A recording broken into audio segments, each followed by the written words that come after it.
So, last Friday was the first nationally televised Libertarian presidential debate, hosted by John Stossel. Let's talk about that.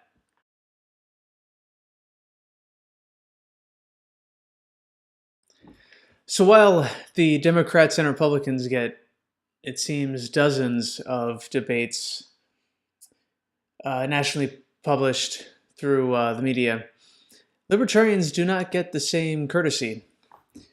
And so it was a pretty unique thing that happened last Friday where John Stossel hosted a presidential debate for the Libertarians. For a presidential debate, it was actually very civil compared to the circus that we got to see many times over in the Republican debates with Donald Trump, and to a lesser extent with the Democratic debates. But so I'd like to go through my reaction to each of the Libertarian candidates. And Reason Magazine kind of did a short synopsis of each candidate and what their personality is, which I largely agree with. And they are as follows. Austin Petersen is the hustler of the group. John McAfee is the philosopher, and Gary Johnson is the pragmatist. And with that in mind, let's get into my reactions to the different candidates. In no particular order, let's start with Austin Petersen. I liked his answers the most. He gave the most specific and unapologetically libertarian answers of the debate. With subjects ranging from how he would close the budget deficit to freedom of association. So the answer he gave to closing the budget deficit was to cut every government department and program by 1%. This is not a new plan. I believe it's called the penny plan, and I think even Rand Paul at one point in time endorsed it. But basically, it's a plan where you cut every government department, every program by 1% every year. And then I think it's in a crazy short amount of time, the budget would balance. Maybe 5 years? I'm not sure. I'll Google it and I'll put the link in the description. But it's a very specific and very reasonable plan of action, if I must say so, at least in comparison to my very unreasonable expectations for cutting and eliminating government. Also, his answer, as far as it goes for freedom of association, I think most of us should be familiar with the hubbub about a Christian bakery not wanting to make a wedding cake for a gay couple. And Austin Petersen came down on the side of supporting the right of the bakery, of the cake maker, to discriminate against who they want to make cakes for. And this is for anybody, for any business. And it makes sense because customers are allowed to discriminate against sellers and businesses by deciding who they conduct business with. And so it's reasonable, in my mind, that a business could also decide who they conduct business with, even if it is for a bigoted reason. In my mind, I would rather know who the bigots are so that I can avoid giving them my money. So it's not, in my mind, it's not a protection of businesses that would discriminate. It's actually the ability to know who or what businesses are discriminatory and then I don't have to give them my money, because I would prefer not to do that. As I'll talk about a little bit later, Gary Johnson tripped up a little bit on this question. The downside for Petersen is he comes across a little bit overly animated and a little bit like a typical politician, which for me doesn't matter. I'm so focused on the ideas and the policy stances that I don't place a lot of weight on the delivery. And this is best illustrated by my support and affinity for Ron Paul.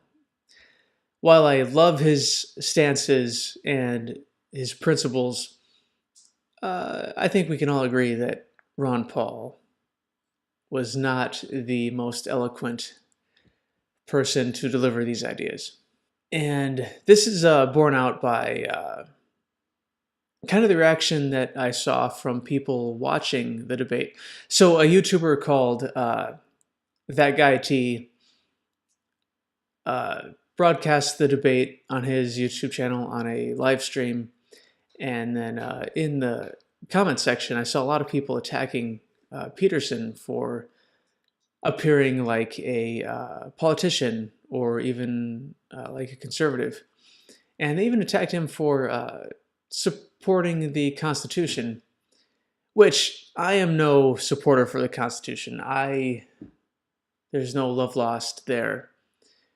But he is running for president of the United States, and that is, by the definition of running for that office, you have to support the Constitution for that. So I don't blame him for that, but that was just an interesting interaction that I saw with the people watching the debate.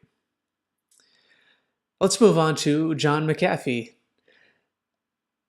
I really liked his answers, even though he mostly came off as rhetorical and philosophical in his answers, often appealing to the libertarian belief in the individual and the individual's responsibility for their actions, and then conversely, the individual's ownership of their body and their right to do with their body what they will, and to the ownership of their the products of their labor. And he's got a great voice. I'll admit that. He should, when he eventually doesn't get the nomination, he should go on to just narrate different things, whether it's commercials or documentaries. I think he's got a great future in there. I think that's what he should do next. One of the only answers that he gave that gave me pause was his stance on cybersecurity. And he set up the situation, or his argument, in the frame of the US versus China, or the US versus other countries who are apparently further along in their development of cybersecurity than we are. And so he kind of advocated for a escalation of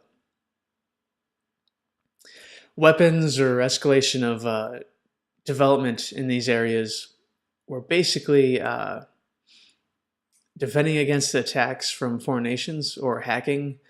And then also he described using technology and the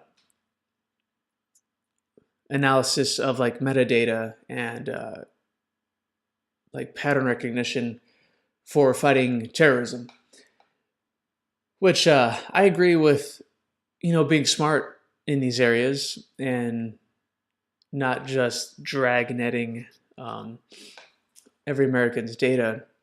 But it came dangerously close to kind of what I perceive as the NSA's current operating procedure for these kind of things, where scooping up as much information as possible and then churning through it and trying to find information that's useful. And so I don't know exactly how his plan for that kind of thing differs from what's happening right now.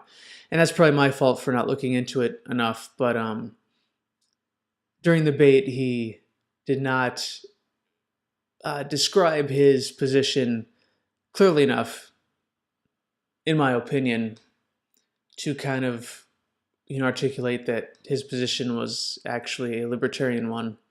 In addition, I didn't like his answer for what he would cut to close the budget deficit for the federal government.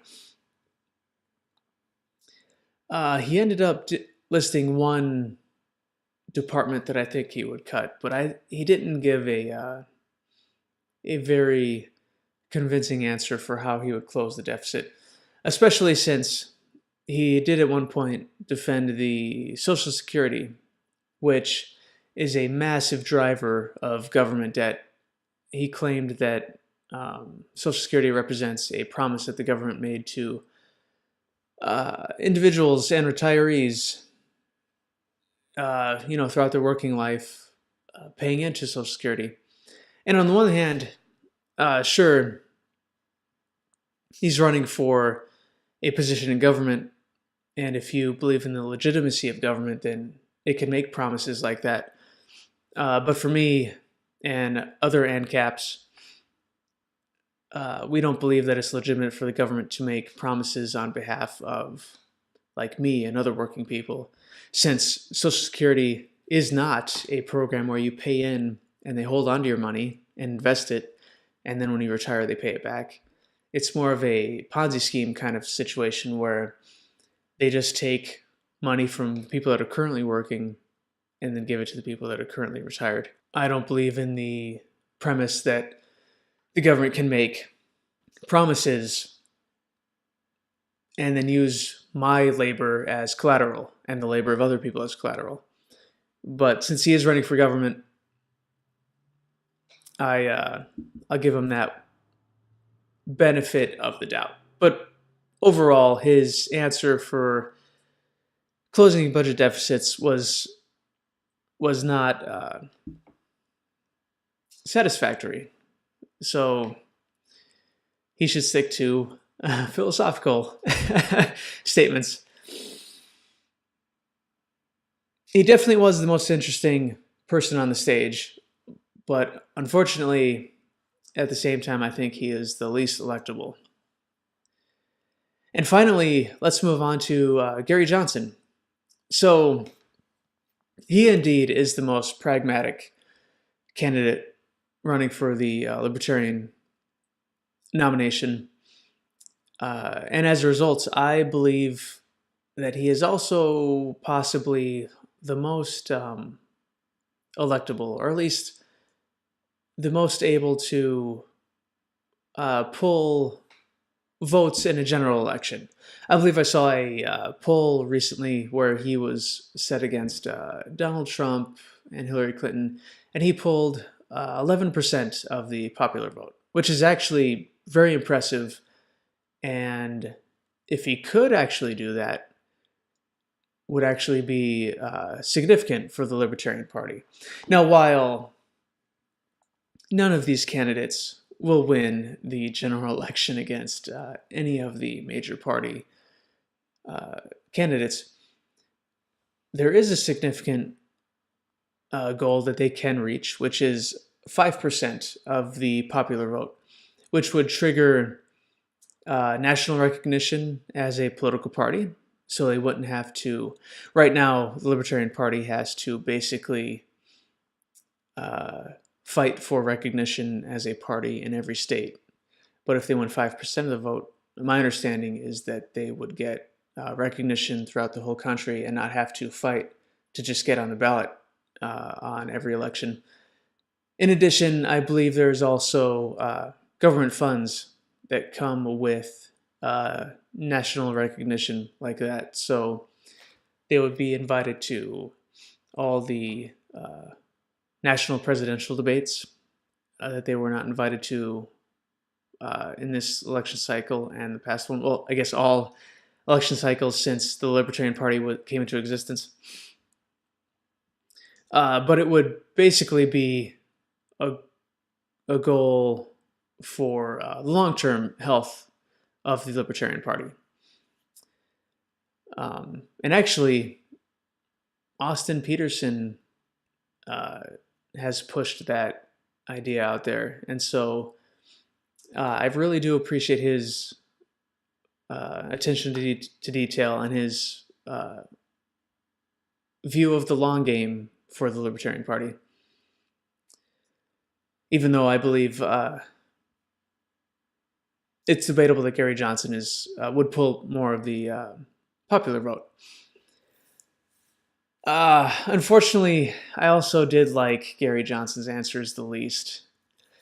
That's possibly partly because I am not a pragmatist and I do not appreciate those kinds of statements. So his answer for closing budget deficits is also kind of weak, even though he did address programs like Medicare and Medicaid and trying to push them down to the states.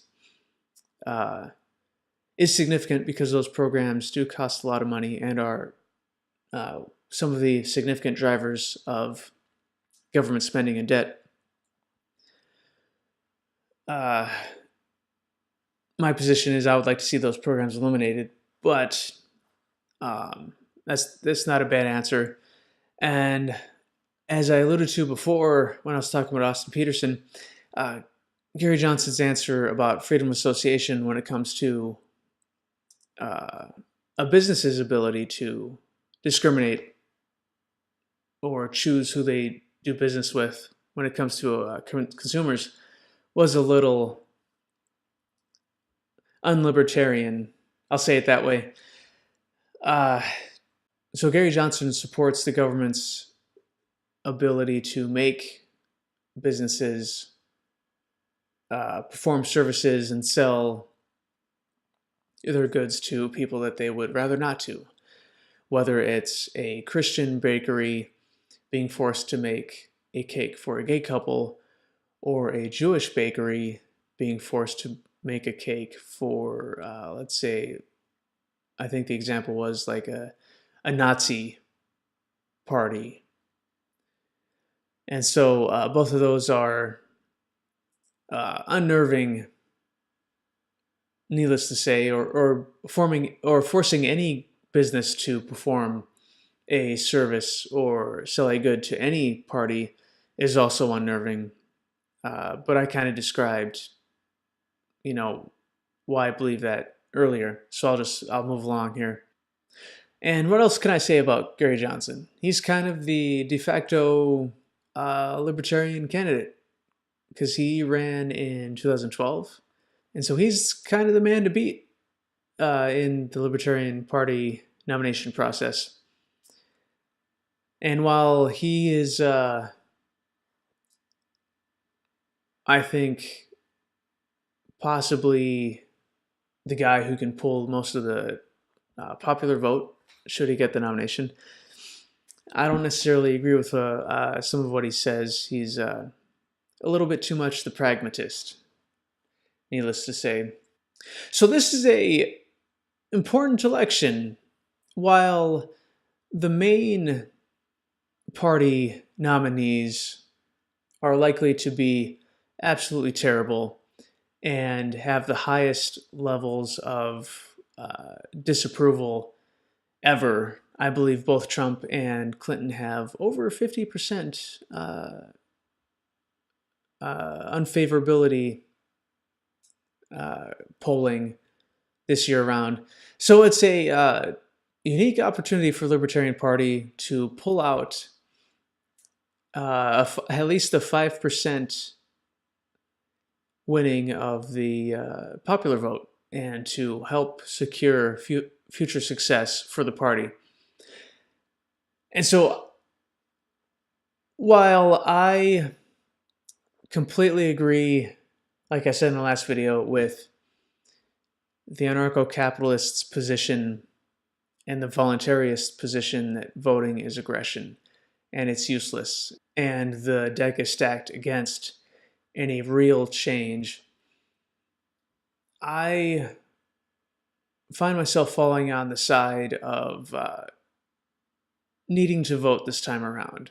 Why not take a chance and help the Libertarian Party break that 5%, gain a little bit of traction and some national recognition and some increased ability to function as a mainstream political party? Even though, sure, in 50 years, if they continue to get more support, they might end up becoming just another party like the Republicans. But we don't know the future. And voting for someone who wants legitimately less government than we have now decreases future aggression, decreases future violations of individual rights. So while I respect anybody's decision not to vote, I will be voting this year as long as nothing crazy happens. I believe it's worth it, and I would invite any individuals who don't find a Hillary Clinton presidency or a Donald Trump presidency or a Ted Cruz presidency palatable, vote for the Libertarian and send a strong message to the main political parties that they're fucking up and they can lose support of the general population. Okay, well, thanks for listening. Tell me I'm wrong. If I'm wrong, tell me in the comments, or if you have anything else to say, let me know. Thanks for listening, and I will talk to you later. Hey, thanks for watching. If you liked the video, go ahead and give me a like. Also, feel free to subscribe. I do my best to make a video and publish it every Monday. I'm just a dude trying to spread a little liberty and philosophy on the internet, and any action you can take on this video helps me to do that. So thanks for watching, and I will talk to you later.